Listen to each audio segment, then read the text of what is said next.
पीएसबीआई की बात हम लोगों ने कर लिया, हम लोगों ने दमोही श्रीवास्तव की बात कर ली, यानी कि अब वो सारी बैकग्राउंड की बात हो गई जो आप लोगों को जानना जरूरी था। यानी कि इस क्लास 8 में जो आप लोग आए हैं उन सारे चीजों की बैकग्राउंड की बात हम लोगों ने कर ली, क्योंकि यह हम लोग का पहला क्लास है, यह हम लोग का इंट्रोडक्शन क्लास है, इसलिए मैं यहाँ पर आप लोगों को पूरा इंट्रो दूंगा। यानी कि यहाँ पर आपको मैं वो सारी चीजें बताऊंगा, उन सारी चीजों के बारे में बताऊंगा जो कि आप लोगों को जानना जरूरी है, ताकि आप लोग का जो क्लास शुरू हो सके, जो अलग अलग चैप्टर्स के जो क्लास शुरू हो सके, उससे पहले आप लोग मेंटली प्रिपेयर हो जाएं कि आप लोगों को पढ़ना क्या क्या है, आप लोग पढ़ क्यों रहे हैं, आप लोग को पढ़ना किस माध्यम से है और आप लोग को पढ़ाएगा कौन। ये सारी बातों के लिए अब हम लोग आगे बढ़ेंगे और बात करेंगे उस पाठ्यक्रम की, उस सिलेबस की जो कि आप लोगों को पीएसबीआई दे रहा है आप लोगों के क्लास 8 में पढ़ने के लिए, सोशल स्टडीज के अंतर्गत, यानी कि सामाजिक अध्ययन के अंतर्गत। अब मैं इस पहले पेज को जो आप लोगों को सामने दिख रहा है स्मार्ट बोर्ड के माध्यम से, अब मैं इसको पढ़ूंगा और बताऊंगा कि आखिर जो लेखक है, आखिर जो ऑथर है, आखिर जो प्रकाशक है, आखिर जो पब्लिशर है, वह किस सोच के साथ आपका यह पुस्तक डिजाइन किया है। यानी कि इस पुस्तक के जो कंटेंट है, इस बुक का जो कंटेंट है, इस पुस्तक के अंतर्गत आने वाली वो सारी चीजें, वो सारे चैप्टर, वो सारे अध्याय किस माध्यम से और किस विचार से बनाए गए हैं, किस विचार से लिखे गए हैं, यह यहां पर प्रकाशक के द्वारा, यहां पर लेखक के द्वारा बताया गया हुआ है। अब मैं इसको पढ़ता हूं। लिखा हुआ है प्रीफेस में, the topic of our society has many different facets. हमारा जो समाज का जो अलग अलग विषय है, अलग अलग मुद्दे हैं, उसके बहुत सारे चेहरे होते हैं, बहुत सारे उसके पहलू होते हैं। Our social existence starts in the family and eventually encompasses the entire planet. जहां तक समाज की बात करें, चूंकि हम लोग सामाजिक अध्ययन की बात कर रहे हैं तो यहां पर तो समाज की ही बात होगी, और बाकी सारे विषय भी समाज से ही जुड़े हुए हैं। तो वो सारे विज्ञान हो, गणित हो, अंग्रेजी हो, हिंदी हो, और भी बाकी अलग अलग जो विषय हैं वो सारे तो समाज से जुड़े ही हुए हैं, लेकिन ये तो सीधा सीधा समाज से ही जुड़ा हुआ विषय है। यानी कि यहाँ पर जो पढ़ाई करनी है वो तो समाज से जुड़े हुए अलग अलग पहलू की करनी ही है। यानी कि यहाँ पर सामाजिक जो महत्व है वो बहुत ज्यादा आ जाता है सोशल स्टडीज के अंतर्गत। और यही लिखा हुआ है कि हमारे समाज की शुरुआत जो है वो हमारे परिवार से होती है, और यह पूरे सौर मंडल होते हुए पूरे ब्रह्मांड, यानी कि जहां तक हम जा सकते हैं वहां तक हमारा क्या है, तो हमारा सोशल एग्जिस्टेंस है, हमारा सामाजिक उपस्थिति है, हमारा समाज है, जो कि शुरुआत होता है हमारे परिवार से। यानी कि हमारा परिवार जो है हमारा पहला समाज है, उसके बाद हम लोग आगे बढ़ते बढ़ते अपने पूरे और भी समाज से जुड़ते हैं। The social studies series has been carefully created for grade 6 to 8 to foster topic understanding and improve goal oriented ability. ये जो प्रकाशक है यहाँ पर यह कह रहा है कि ये जो सोशल स्टडी का जो सीरीज है, जो क्लास 6 से क्लास 8 तक का इन्होंने लिखा है, वो इस चीज को ध्यान में रख के लिखा गया है, ताकि जो बच्चे हैं, ताकि जो विद्यार्थी हैं, ताकि जो इसको पढ़ने वाले हैं, वो अपने अंडरस्टैंडिंग को, अपने समझ को बढ़ा सके और अपने लक्ष्य के प्रति अच्छे तरीके से आगे बढ़ सके। आगे लिखा हुआ है, while framing this series we had in mind not only the requirement of the syllabus but also the problem faced by the student and the teachers। यहां पर यह प्रकाशक कह रहे हैं कि जब उन्होंने इस पुस्तक को लिखा, इस पुस्तक की संरचना की, इस पुस्तक को ढालने की का प्रयास किया, प्रयत्न किया, तो वहां पर उन्होंने देखा कि मुझे सिर्फ सिलेबस की रिक्वायरमेंट, यानी कि पाठ्यक्रम की पूर्ति, पाठ्यक्रम में जो जरूरत है उसको तो पूर्ति करना ही है, यानी कि सिर्फ उसको पूर्ति न करते हुए उसके साथ साथ हम अपने विद्यार्थी और अपने शिक्षकों को भी ध्यान में रखें। यानी कि यहां पर प्रकाशक का कहा जा रहा है, प्रकाशक के द्वारा कहा जा रहा है, पब्लिशर के द्वारा कहा जा रहा है कि उन्होंने जो इस पुस्तक को लिखा है वो सिलेबस को ध्यान में रखने के साथ साथ स्टूडेंट और टीचर्स के ऑब्जेक्टिव को, एम को, अंडरस्टैंडिंग को भी ध्यान में रखते हुए लिखा है इस सिलेबस को, इस बुक को।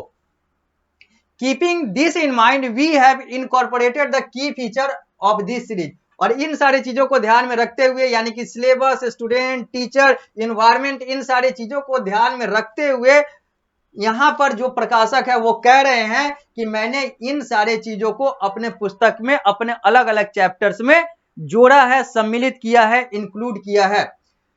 Sincere effort have been made through picture, diagram and maps. यहां पर मानचित्र, चित्र और अलग अलग रेखांकन के माध्यम से भी पुस्तकों को और आसान यानी कि यूजर फ्रेंडली बनाने का प्रयत्न किया गया हुआ है, ऐसा पब्लिशर के द्वारा कहा जा रहा है।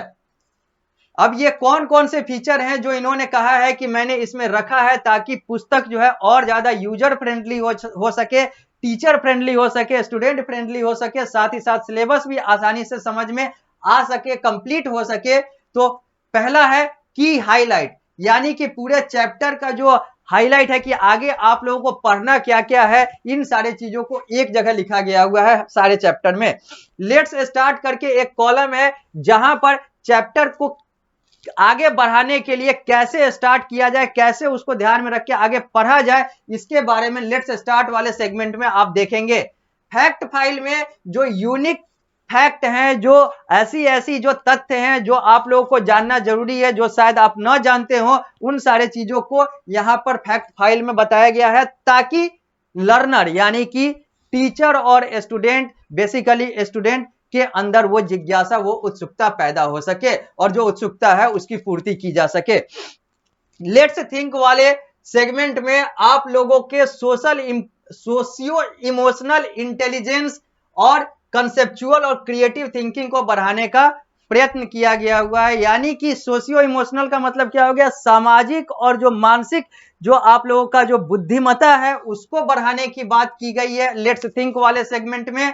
कंसेप्चुअल थिंकिंग को और जो धारणा वाला जो सोच है इसको बढ़ाने की कोशिश की गई है, और क्रिएटिव थिंकिंग यानी कि रचनात्मक सोच को भी यहां पर फोस्टर यानी कि आगे बढ़ाने का कार्य किया गया हुआ है लेट्स थिंक वाले सेगमेंट में।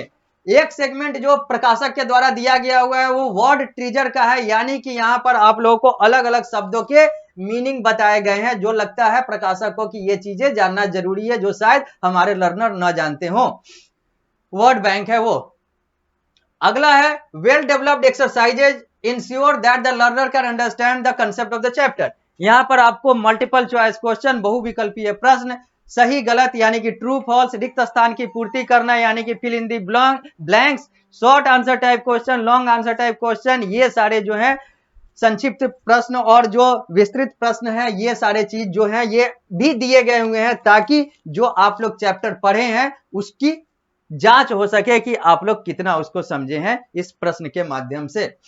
हॉट क्वेश्चन भी आप लोगों को अलग अलग चैप्टर्स में मिलेगा, जिसका मकसद क्या है, तो उसका मकसद प्रकाशक के द्वारा यह है कि चाइल्ड के क्यूरियोसिटी को बढ़ाया जा सके, यानी कि जो बच्चे हैं, जो विद्यार्थी हैं, उनके उत्सुकता को, उनके और ज्यादा आगे बढ़ने के, ज्ञान प्राप्त करने की जो सोच है उसको बढ़ाया जा सके।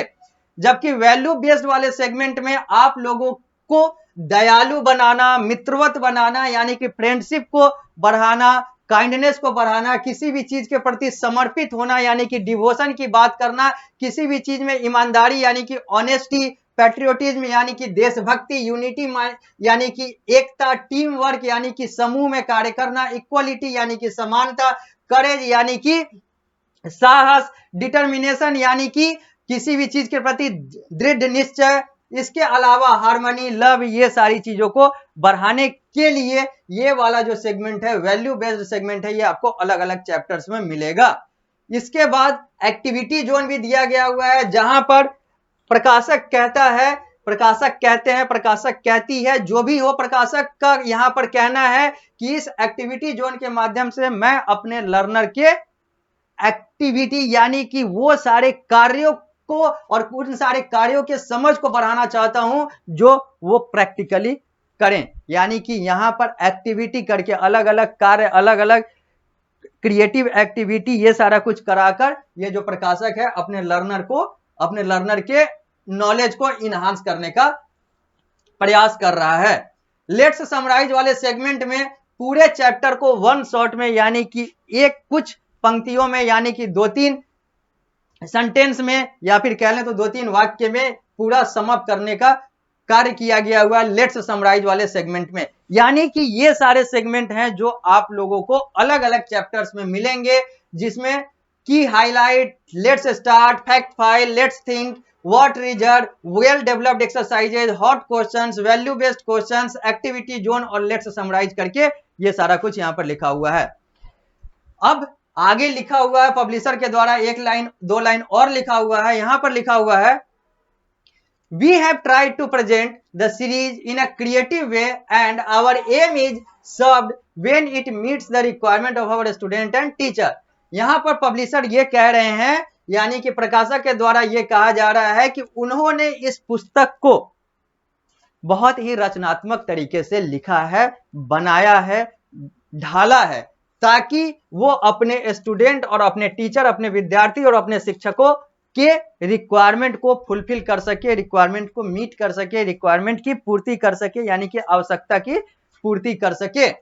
लेकिन further suggestion for the improvement of the book are warmly welcome. लेकिन यहाँ पर पब्लिशर का साथ ही साथ ये भी कहना है कि कोई भी चीज अपने आप में परफेक्ट नहीं होता है, पूर्ण नहीं होता है। अगर आपको लगता है, आपकी सोच से आपको लगता है कि नहीं इसमें कुछ और, इस चैप्टर में कुछ और ऐड होना चाहिए, कुछ माइनस होना चाहिए, कुछ जुड़ना चाहिए, कुछ हटना चाहिए, तो ये विचार भी आप दे सकते हैं बेझिझक। इसमें आप लोगों को संकोच करने की बात नहीं है कि पब्लिशर क्या सोचेगा, टीचर क्या सोचेगा, ये पीएसबीआई क्या सोचेगा, कोई कुछ नहीं सोचेगा। सब यही सोचेगा कि आप अच्छा पढ़ रहे हैं, आप सही तरीके से पढ़ रहे हैं, तभी आपके अंदर ये समझ आई है कि ये सारी चीजों में ये हटाया जाए, ये घटाया जाए, ये जोड़ा जाए। यानी कि यहां पर पब्लिशर के द्वारा, पीएसबीआई के द्वारा यही कहा जा रहा है कि आप अपना इनपुट दें। आपको अगर लगता है कि कुछ अगर कंटेंट में जुड़ने हैं, कुछ हटने हैं, तो वो सारा चीज आप दे सकते हैं। यहां पर पीएसबीआई और पब्लिशर जो है इसको खुले दिमाग से, खुले सोच से इसको एक्सेप्ट करेगा, ऐसा यहां पर पब्लिशर के द्वारा लिखा गया हुआ है। अब हम लोग आगे बढ़ेंगे और बात करेंगे कंटेंट का, यानी कि अब हम लोग उन सारी चीजों की बात करेंगे जो कि हम लोगों को आने वाले अलग अलग क्लासेज में करने हैं। यानी कि अब हम लोग उन सारे चैप्टर्स की बात करेंगे जो कि आप लोगों को पढ़ने हैं इस पूरे एकेडमिक ईयर में, इस पूरे शैक्षणिक सत्र में, इस पूरे शैक्षणिक वर्ष में। जैसा कि आप लोग 7th में पढ़ते आए हैं, जो आपका एसएसटी है 3 पार्ट में डिवाइड है, 3 अंग में बटा हुआ है। पहला यूनिट है जो हिस्ट्री है, दूसरा जो है यहाँ पर ज्योग्राफी है, और तीसरा जो है वो सिविक्स है। ये आप लोग 7th में भी पढ़ते आए हैं, 8 में भी पढ़ेंगे, बस यहाँ पर चैप्टर बदलेगा।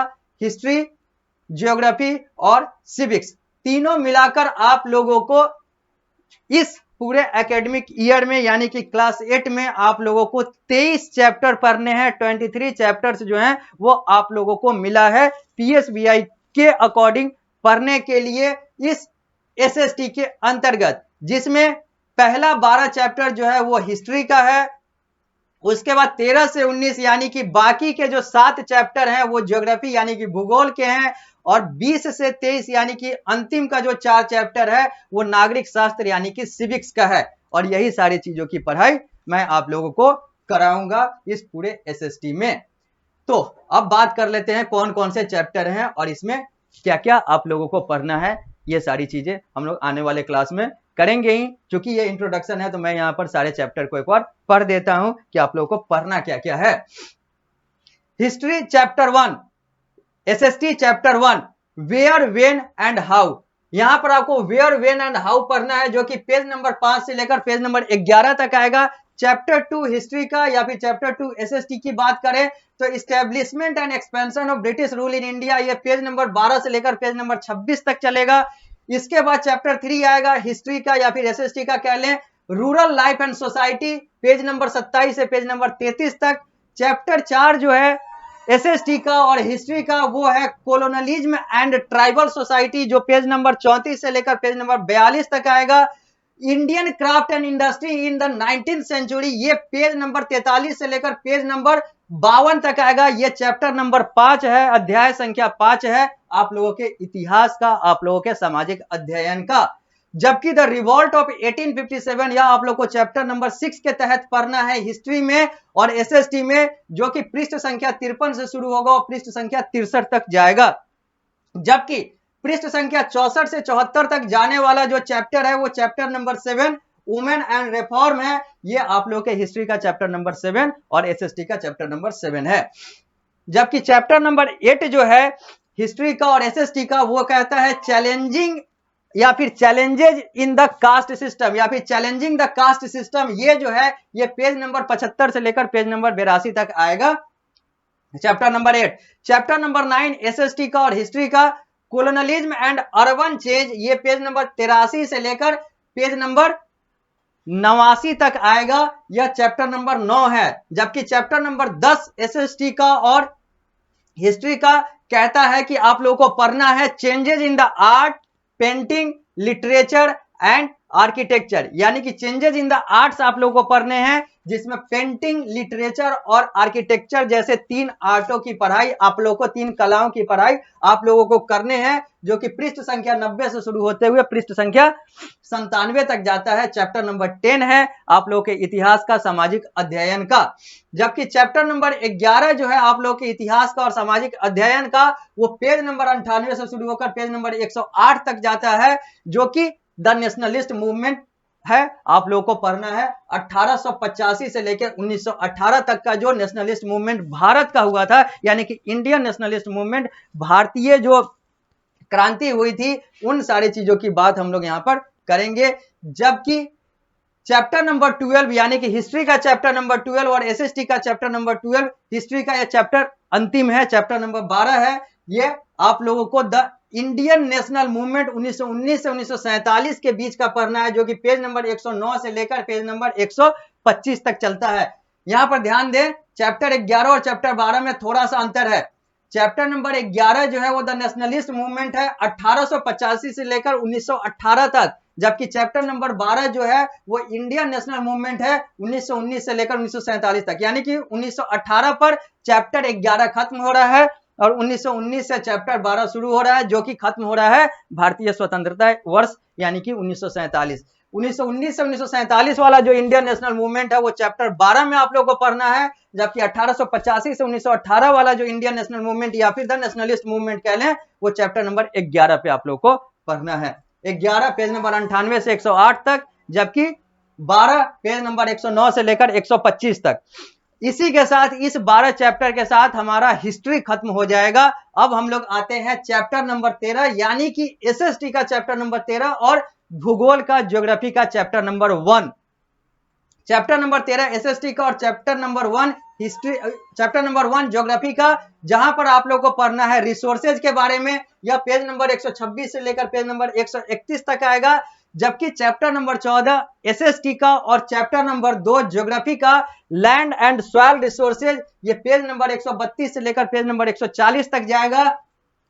चैप्टर नंबर 15 एसएसटी का और चैप्टर नंबर 3 ज्योग्राफी का वाटर रिसोर्सेज, यह पेज नंबर 141 से लेकर पेज नंबर 148 तक जाएगा। जबकि पेज नंबर 149 से 157 तक आने वाला चैप्टर जो है वो चैप्टर नंबर 16 है एसएसटी का और चैप्टर नंबर 4 है ज्योग्राफी का, natural vegetation and wild life. जबकि एग्रीकल्चर टाइपोलॉजी जो है ये चैप्टर नंबर 17 होता है एसएसटी का और चैप्टर नंबर 5 होता है भूगोल का।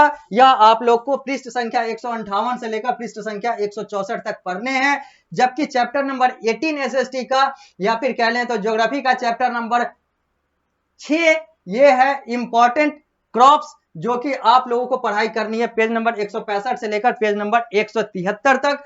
और चैप्टर नंबर 19 एसएसटी का और ज्योग्राफी का चैप्टर नंबर 7 यानी कि अंतिम चैप्टर ज्योग्राफी का, यह है नेचुरल डिजास्टर, जिसमें आप लोग को अर्थक्वेक, साइक्लोन और फ्लड के बारे में पढ़ना है पेज नंबर 174 से लेकर पेज नंबर 180 तक। यानी कि यहां पर आपको जो आपदा है, जो कि प्राकृतिक आपदा है, इसकी पढ़ाई करनी है, जिसमें भूकंप हो जाए या फिर अलग अलग जो बाढ़ हैं, ये सारे चक्रवात जो हैं, इन सारे चीजों की पढ़ाई जो है ये करनी है अंतिम चैप्टर ज्योग्राफी के, यानी कि चैप्टर नंबर 7 ज्योग्राफी का या फिर कह लें तो एसएसटी का चैप्टर नंबर 19। अब हम लोग आते हैं अंतिम 4 चैप्टर की बात करते हैं। वो जो चैप्टर है वो पेज नंबर 181 से शुरू होगा और आगे बढ़ेगा, जिसमें ये सारे जो चारों चैप्टर हैं ये सिविक्स के होंगे। यानी कि सिविक्स का चैप्टर नंबर 1 और एसएसटी का चैप्टर नंबर 20 जो है वो है कॉन्स्टिट्यूशन, इंडियन कॉन्स्टिट्यूशन के बारे में आप लोग को पढ़ना है, इट्स रोल के बारे में पढ़ना है कि इसका कार्य क्या है। ये पेज नंबर 181 से लेकर पेज नंबर 93 तक जाएगा। उसके बाद चैप्टर नंबर 21 जो है वो एसएसटी का या फिर चैप्टर नंबर 2 जो है नागरिक शास्त्र का, इसमें goal of our constitution, goals of our constitution पढ़ना है, जो कि पेज नंबर 194 से पेज नंबर 202 तक जाएगा। जबकि द जुडिशियरी के बारे में आप लोगों को चैप्टर नंबर 22 एसएसटी में पढ़ाई करनी है, जबकि सिविक्स का ये चैप्टर नंबर 3 होता है, जो कि पेज नंबर 203 से लेकर पेज नंबर 209 तक जाएगा। और अंतिम चैप्टर सिविक्स का भी और अंतिम चैप्टर पूरे एसएसटी का भी, एसएसटी का यह चैप्टर नंबर 23 कहलाएगा, सिविक्स का यह चैप्टर नंबर 4 कहलाएगा। यानी कि चैप्टर नंबर 4 सिविक्स का और चैप्टर नंबर 23 एसएसटी का, अंतिम चैप्टर पूरे एसएसटी का ये है पुलिस एंड ह्यूमन राइट, जो कि आप लोगों को पेज नंबर 210 से पढ़ना है। यानी कि आप लोगों को टोटल 12 के बाद ये जो 7 है 19 के बाद ये जो 4 है 23, यानी कि 12 हिस्ट्री के, 7 ज्योग्राफी के और 4 सिविक्स के, ये आप लोगों को पढ़ना है। जिसमें व्हेन, वेयर एंड हाउ से शुरू होते हुए हम लोग कॉन्स्टिट्यूशन, एग्रीकल्चर को देखते हुए लास्ट में पुलिस एंड ह्यूमन राइट की बात करेंगे। यानी कि ये तो हो गया वो पूरा चीज जो कि हम लोगों को आने वाले इस एक शैक्षणिक सत्र में पढ़ना है। मैं आप लोगों को पढ़ाऊंगा, आप लोग पढ़ेंगे। तो अब मैं यहां पर यही कहूंगा, क्योंकि ये सारी चीजें अब तो कंप्लीट हो गई, अब हमारा आ रहा है जो कि आप लोग सामने स्मार्ट बोर्ड के माध्यम से देख रहे हैं, unit 1 history, where, when and how, जो कि हम लोग यहां पर देखे थे। यानी कि अब यह औपचारिक रूप से शुरू हो रहा है आगे वाले पेज पर। तो ये था हम लोग का इंट्रोडक्शन क्लास। यहां पर मैंने आप लोगों को वो सारी चीजें बता दी जो कि आप लोगों को जानना जरूरी है, क्योंकि जब भी हम लोग कोई पढ़ाई करें या फिर कोई भी चीज के लिए आगे बढ़ें तो सबसे पहले हमें उसके बारे में पता होना चाहिए, ताकि वो चीजें और आसान लग जाए। जब तक हमें लक्ष्य, जब तक हमें उसके बारे में पता नहीं होगा, चीजें जो हैं वो भ्रमित करते रहेगी, मानसिक रूप से भ्रमित करता रहेगा। इसलिए मैंने आप लोगों को ये सारी चीजें क्लियर कर दी। इसके अलावा भी अगर आप लोगों के अंदर कोई संशय है, कोई समस्या है, कोई चीज अगर आपको समझ में ना आया हो तो आप मुझसे पूछ सकते हैं। बहुत सारे माध्यम हैं, आप अपने स्कूल वाले शिक्षक के माध्यम से मुझसे पूछ सकते हैं, या फिर आप पीएसबीआई के माध्यम से मुझसे पूछ सकते हैं, आप कमेंट के माध्यम से पूछ सकते हैं, आप चैट के माध्यम से पूछ सकते हो। बहुत सारे माध्यम है, बहुत सारे मीडियम्स हैं जिससे आप कम्युनिकेट कर सकते हैं और अपने क्वेश्चन का आंसर, अपने प्रॉब्लम का सॉल्यूशन पा सकते हैं। तो अब मैं इस क्लास को यहीं पर, इंट्रोडक्शन क्लास को यहीं पर वाइंड अप करूंगा, यहीं पर रोकूंगा, और अगले क्लास से मैं अलग अलग चैप्टर्स की, जो अलग अलग चैप्टर हैं उनमें से किसी एक चैप्टर की शुरुआत करूंगा। लेकिन जाने से पहले मैं आप लोगों से कुछ कहना और चीज कहूंगा। यहाँ पर मैं यही कहूंगा कि जो भी आप पढ़ाई कर रहे हैं इसको बहुत ध्यान से पढ़ाई करें, इसकी बहुत अच्छे तरीके से पढ़ाई करें। साथ ही साथ आपका खेलना हो, आपका और भी अलग अलग मनोरंजन का साधन हो, ये सारी चीजें, सिनेमा देखना हो, सीरियल देखना हो, ये सारा कुछ आप लोग करते रहें। लेकिन साथ ही साथ ये भी करें, मैं ये नहीं कह रहा है कि उसको छोड़ दें, उस चीज की पढ़ाई, उस चीज को छोड़ दें, खेल को छोड़ दें, या फिर मनोरंजन के अलग अलग साधन को छोड़ दें। सारे चीज को करते हुए इन सारे चीजों को भी, पढ़ाई को भी करते रहें, क्योंकि ये सारी चीजें जो हैं एक सही तरीके से आपका मानसिक विकास करेगा, आपका सामाजिक विकास करेगा। पढ़ाई के साथ साथ ये सारी चीजें करें, लेकिन सब चीज के साथ साथ पढ़ाई भी करें, क्योंकि देखा जाता है कि पढ़ाई के लिए कुछ लोग या फिर बहुत सारे लोग जो हैं वो कम समय दे पाते हैं। तो मैं यही कहूंगा कि अभी पढ़ाई कर लें। यही जो पढ़ाई है आप लोगों का भविष्य, यानी कि आने वाला आप लोगों का वर्तमान जो है वो निर्धारित करेगा। जितना अच्छा आप पढ़ाई करेंगे, जितना अच्छा आप ज्ञानवान्वित होंगे, उतना आसान आप लोगों का भविष्य हो जाएगा, यानी कि आने वाला वर्तमान हो जाएगा। उतना अच्छा आप लोगों को, चाहे वो पैसे के रेस्पेक्ट में बात करें, यानी कि आर्थिक शक्ति की बात करें, वैसा आप लोग सही तरीके से वो भी चीज को आप अचीव कर पाएंगे। सही तरीके से आप अपना चरित्र निर्माण भी करेंगे। ये सारी चीजें जो हैं यह इसी पढ़ाई से होता है। और साथ ही साथ बाकी जो चीजें हैं वो सारी चीजें भी करनी चाहिए, क्योंकि हम लोग तो ऐसे भी स्किल बेस्ड बोर्ड है, जहां पर हम लोग सारे स्किल की बात करते हैं, सारे प्रतिभा की बात करते हैं, सारे कौशल की बात करते हैं। तो यहां पर मैं यही कहना चाहूंगा कि पढ़ाई को एकदम ध्यान से करें, क्योंकि अभी पढ़ाई कर लेंगे तो बाद में आसान हो जाएगा। और पढ़ाई हमेशा करते रहना चाहिए। पढ़ाई तो आदि अनादि काल, यानी कि हमेशा चलने वाला प्रक्रिया है। लेकिन अब एक चीज और, ये जो एसएसटी है, जो आप यहाँ पे हिस्ट्री, ज्योग्राफी और सिविक्स के तौर पर पढ़ेंगे, पीछे भी पढ़ते आए हैं, आगे भी पढ़ते रहेंगे। आगे आप लोगों को इसी एसएसटी के अंतर्गत पॉलिटिकल साइंस को भी पढ़ने को मिलेगा, इकोनॉमिक्स को भी पढ़ने को मिलेगा, यानी कि आप लोगों को राजनीतिक विज्ञान भी पढ़ने हैं। आप लोगों को इसी के अंदर अर्थव्यवस्था, अर्थशास्त्र की भी पढ़ाई करनी है इसी एसएसटी के तहत। और यही एसएसटी आपका आगे चल के, यानी कि 10th के बाद चल के, यह अगर आप साइंस, आर्ट्स और कॉमर्स में से आर्ट्स पार्ट को चूज करते हैं, अगर आप आर्ट्स स्ट्रीम में जाना चाहते हैं, कला के क्षेत्र में जाना चाहते हैं, तो ये हिस्ट्री, सिविक्स, ज्योग्राफी, ये सारा चीज आपका वहीं पर जाएगा। यानी कि ये कला का जो है वो संरचना है, ये कला का वो सीढ़ी है, या फिर कहें तो ये कला वाले क्षेत्र में आपको ये सारा कुछ पढ़ना है। और साथ ही साथ एक और चीज जो कि माना जाता है, मैं इसको नहीं कहता हूं कि सबसे ज्यादा कठिन है, लेकिन भारत के परिप्रेक्ष्य में माना जाता है कि भारत का सबसे कठिन प्रशासनिक परीक्षा जो है, जो आईएएस, जो लोक सेवा, इन सारी चीजों की परीक्षा होती है, उसका भी आधार यही एसएसटी बनता है, उसका भी आधार यही हिस्ट्री, ज्योग्राफी और सिविक्स बनता है। यानी कि अगर आपको भारत के तथाकथित सबसे कठिन और सबसे बड़े प्रशासनिक पद पर जाना है, आईएएस वाला रैंक अचीव करना है, वहां पर आपको अपना पदभार ग्रहण करना है, तो वहां पर आप लोगों को यही हिस्ट्री, ज्योग्राफी, सिविक्स काम आएगा। बड़े स्तर पर बाकी सारे विषय तो काम आएंगे ही, लेकिन मेन आधार जो है वो यही बनेगा। तो मैं अब आप लोगों को यहीं पर, अब आप लोगों के साथ मैं अब इस क्लास को यहीं पर रोकूंगा, और इस क्लास को खत्म करते हुए, समाप्त करते हुए, मैं बस यही कहूंगा कि हाँ, सही तरीके से पढ़ाई करें। अब हम लोग मिलते हैं अगली क्लास में, तब तक के लिए धन्यवाद।